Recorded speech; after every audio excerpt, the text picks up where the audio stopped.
రీసెంట్గా నేను I have heard one thing.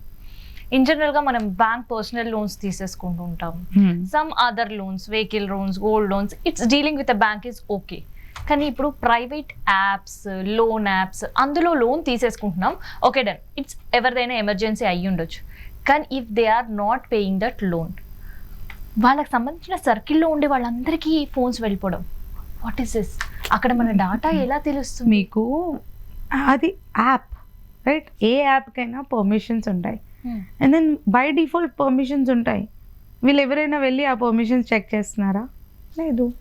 So మనమే పర్మిషన్స్, ఎస్ జస్ట్ మనకు ఆ యాప్ ఇన్స్టాల్ చేయాలి ఇప్పుడు, ఎందుకంటే మనీ రిక్వైర్మెంట్ ఉంది. వాళ్ళు ఫ్రీగా మనీ ఇస్తున్నారంట, వేరే వాళ్ళ దగ్గరికి వెళ్తే మనీ ఇస్తారు, 10 మాటలు కూడా చెప్తారు, అవసరమా నాకు, మళ్ళీ పరువు కూడా పోతుంది అని అనుకుంటాం. బట్ ఇక్కడ వీళ్ళని ఎలా ట్రస్ట్ చేస్తున్నాం మనం? ఇక్కడ ముక్కు లేదు, ముఖం లేదు, ఏం లేదు, just app name. At least app authenticity కనుక్కుంటున్నామా? రియలా కాదా? లేదు. జస్ట్ బికాజ్ యాప్ అంటుంది నేను నీకు 1 లక్ష ఇచ్చేస్తాను, ఇన్ని రోజుల్లో నాకు 1 లక్ష రిటర్న్ చేసేయని. సో మనం ఏం చేస్తున్నాం? తీసేసుకుంటున్నాం. ఓకే, మనీ వచ్చేసింది, బట్ మనం పే చేయకపోతే మనకు తెలిసిన వాళ్ళు అట్లీస్ట్ ఒక 10 రోజులు, 1 మంత్ ఇంకా ఆగగలుగుతారు. వీళ్ళు ఆగుతారా? లేదు. ఫస్ట్ వీళ్ళు యాక్షన్స్ తీసేసుకుంటారు. మీరు చెప్పినట్టు కాంటాక్ట్స్ అందరికి చెప్పేస్తారు, మెసేజ్ పెట్టేస్తారు. అది చెప్తున్నా కదా, మనమే యాక్సెస్ ఇస్తున్నాము. Accept, yes when it is popping up, definite గా కాంటాక్ట్ లిస్ట్ కి వెళ్ళిపోవడం అనేది, అక్కడ పరువు పోవడం చాలా ఈజీ, రైట్? ఇక్కడ ఇంకొకటి ఏంటంటే ఈ కాల్స్, యాప్ లోన్స్ తీసుకున్న వాళ్ళ కాల్స్ కూడా ఎవరైతే ఏ పర్సన్ ఫ్రీక్వెంట్ గా ఎవరితో అయితే మాట్లాడతారో వాళ్ళకే మళ్ళీ కాల్స్ వెళ్ళడం. How it possible? Why not? I mean చూడండి, ఒక్కసారి మీ ఫోన్ యాక్సెస్ అనేది వాళ్ళకి వచ్చేసింది, ఆ బ్యాక్ ఎండ్ లో ఏం జరుగుతుంది అంతా they can able to track it easily. వాళ్ళ పనే అది, 24/7 they do this thing only. They know how to trace people, how to trace them, ఎవరిని ఎక్కువ కాల్ చేస్తున్నారు వాళ్ళ కాంటాక్ట్స్లో, ఇవన్నీ they can easily figure out. మనం అనుకుంటాము they are just like that, they are well educated people who is doing this. వాళ్ళకి ఒక సేమ్ ఐటీ లాగే మొత్తం సెటప్ ఉంటుంది, they work like us. And ultimately they have to do the frauds. They need to get the people into the frauds. They're paid for that, right? So ఇవన్నీ అక్కడ already existing, అంతా వాళ్ళకి తెలుసు. They are on the next level, మనం ఆలోచించలేని లెవెల్లో ఉన్నారు అందరూ. ఓకే, నేను ఇందాక చెప్పాను కదా, ఎలా ఏఐ ఎవాల్వ్ అవుతుంది, వాళ్ళు ఇంకా ఎవాల్వ్ అవుతున్నారు. నేనైతే ఇప్పుడు మీకు కొత్త ఫ్రాడ్ చెప్తాను, యూ విల్ గెట్ సర్ప్రైజ్డ్. ఇంకో కొత్త ఫ్రాడ్ ఇప్పుడు చెప్తున్న ఫ్రాడ్స్ చాలా కొత్త ఇప్పుడు. ఎగ్జాక్ట్లీ. ఇప్పుడు వాళ్ళు ఏం చేస్తున్నారంటే, ఇప్పటి వరకు మనం అందరికి చెప్పామా 1930 కాల్ చేయండి మీకు ఏదైనా ఫైనాన్షియల్ ఫ్రాడ్స్ అయితే, ఏ ఫ్రాడ్ అయినా cybercrime.gov.in కి వెళ్ళి రిపోర్ట్ చేయండి. వీళ్ళు ఏం చేస్తున్నారు, కొన్ని సినారియోస్లో వీళ్ళు డబ్బులు మనకి సెండ్ చేస్తున్నారు, మనకి డబ్బులు సెండ్ చేస్తున్నారు.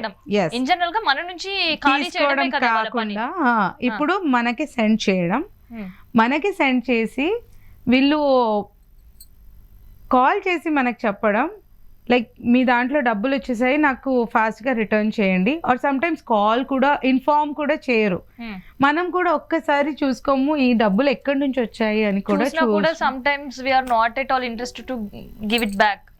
కొంతమంది ఇవ్వరు, right?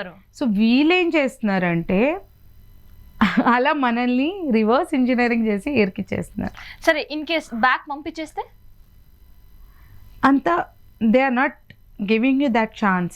Sometimes they are not in that intense because they want to get you into the scam, they want you put into that situation. So వాళ్ళ ఇంటెన్షన్ అదే.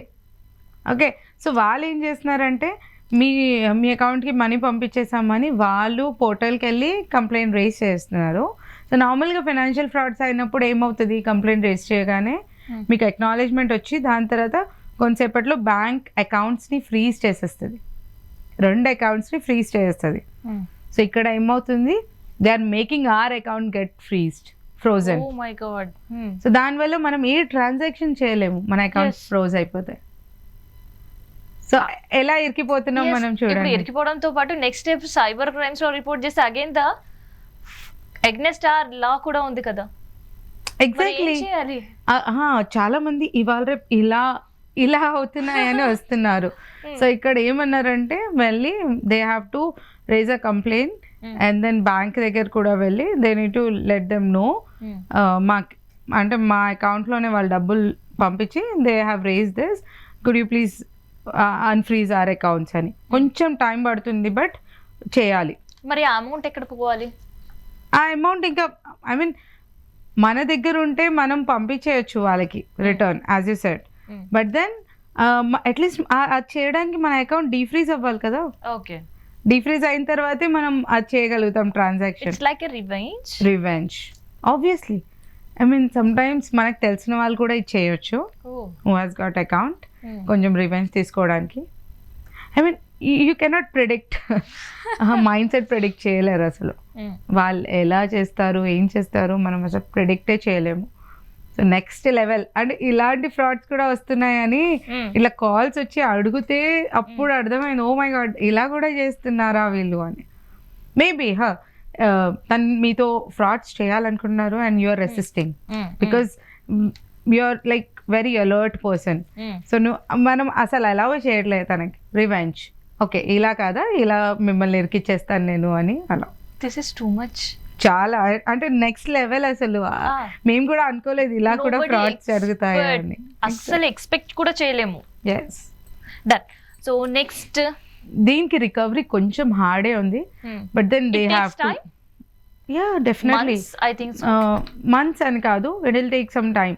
They have to run behind bank and then police.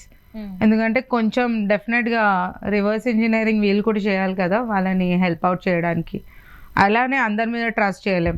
మళ్ళీ అలానే fraudsters scammers కూడా వచ్చి లేదు వీళ్ళు మమ్మల్ని ఇరికిచ్చేసామంటే, so two ways we need to think right.